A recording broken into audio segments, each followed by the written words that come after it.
Salut à toutes et tous, bienvenue sur Binary Hop.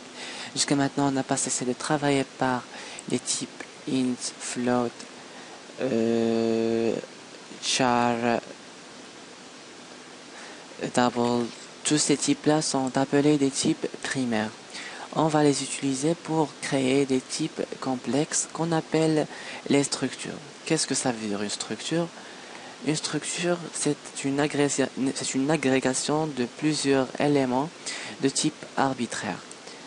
Comme l'exemple du type étudiant, on sait tous qu'un étudiant a un nom, un prénom, une note et un ID. Le nom, il s'agit d'une chaîne de caractères, le prénom, il s'agit aussi d'une chaîne de caractères. La note, il sera forcément de type float et ID, ça sera un entier. Et on va rassembler tous ces membres-là. On appelle aussi les éléments de structure des membres pour créer un autre type qui s'agit de type étudiant. Comment faire pour déclarer une structure? Tout d'abord, on écrit le mot-clé struct, espace, puis le nom de la structure. Il est préférable de commencer le nom de la structure par une majuscule. Il s'agit juste d'une tradition, et non la règle. Puis, on retourne à la ligne. On crée le bloc de la structure. Donc, on ouvre les accolades et on les ferme. Et à la fin de ce bloc-là, nous avons un point-virgule. Et à l'intérieur de ce bloc-là, j'écris le nom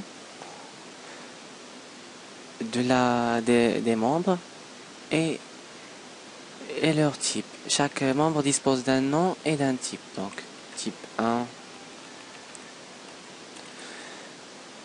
Ici, type 1. Membre 1. Type 2. Membre 2. Type 1.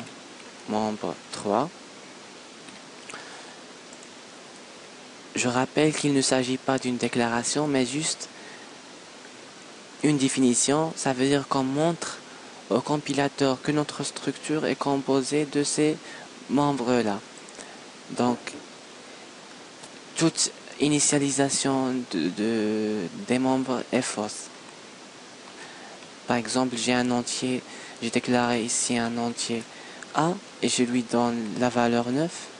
C'est faux. Parce que tout cela ne s'agit pas d'une déclaration, mais juste une définition. Maintenant, comment faire pour déclarer une variable du type qu'on vient de créer? C'est facile. On écrit struct nom de la structure, puis le nom de la variable, par exemple var. Bien sûr, cela se fera par exemple à l'intérieur de la fonction main. Maintenant, on prend l'exemple d'étudiant. Donc, la première chose, j'écris struct, puis le nom de la structure. Je commence par une majuscule, étudiant. Je retourne à la ligne. Je crée un bloc, point virgule. Puis,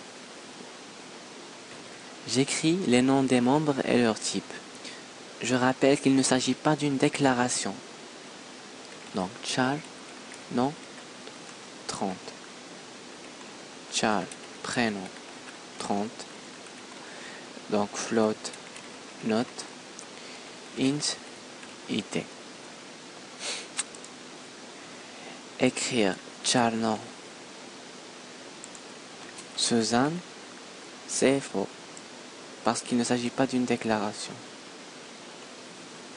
Mais juste, on montre au compilateur que la structure étudiant est composé des membres que j'ai écrits ici. Pour que je puisse déclarer une variable de type struct étudiant, j'écris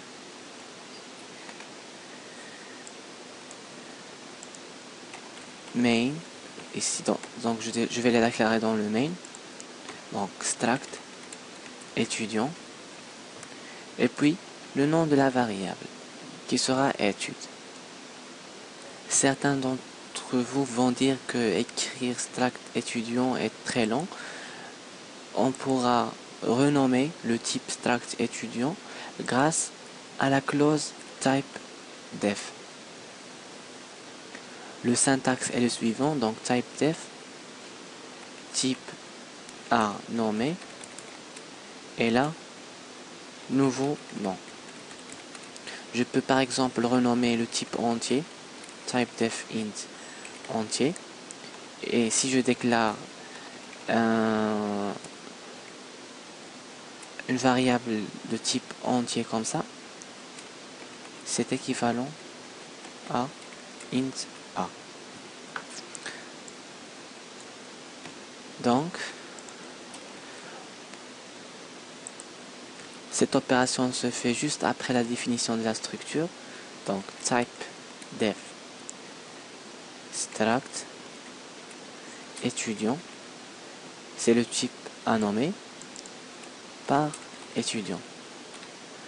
Donc, je viendrai ici et je vais écrire tout simplement étudiant et la variable.